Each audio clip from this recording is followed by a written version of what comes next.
اعوذ باللہ من الشیطان الرجیم بسم اللہ الرحمن الرحیم۔ سورہ مائدہ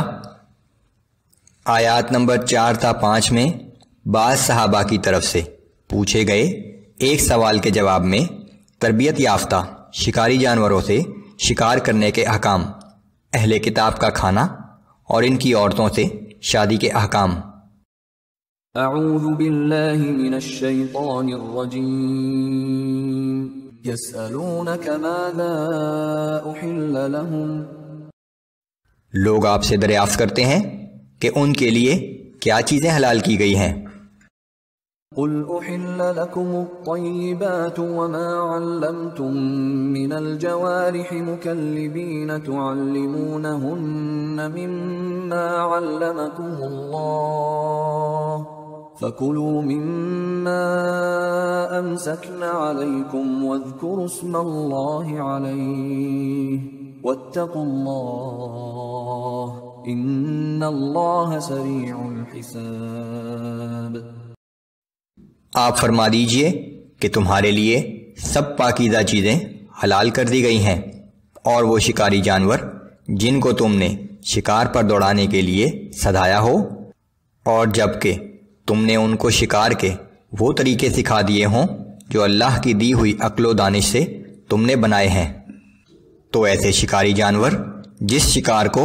تمہارے لیے پکڑ رکھیں اس کو کھا لیا کرو، اور شکاری جانور کو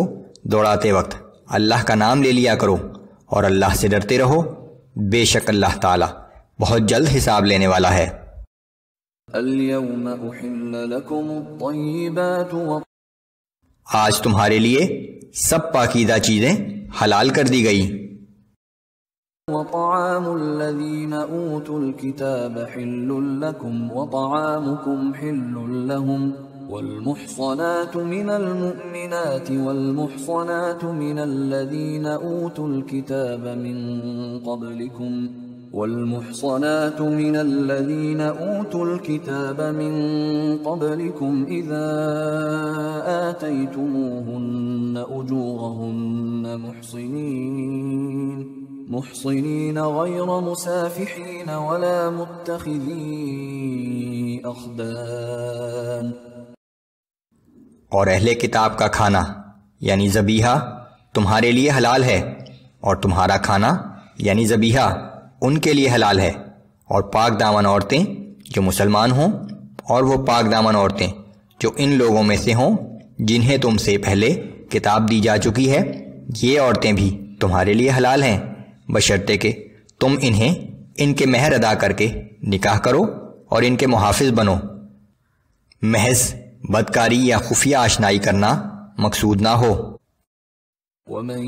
يَكْفُرْ بِالْإِيمَانِ فَقَدْ حَبِطَ عَمَلُهُ وَهُوَ فِي الْآخِرَةِ مِنَ الْخَاسِرِينَ۔ اور جس شخص نے احکام الہی پر ایمان لانے سے انکار کیا تو اس کے سارے اعمال برباد ہو گئے، اور وہ آخرت میں نقصان اٹھانے والوں میں سے ہوگا۔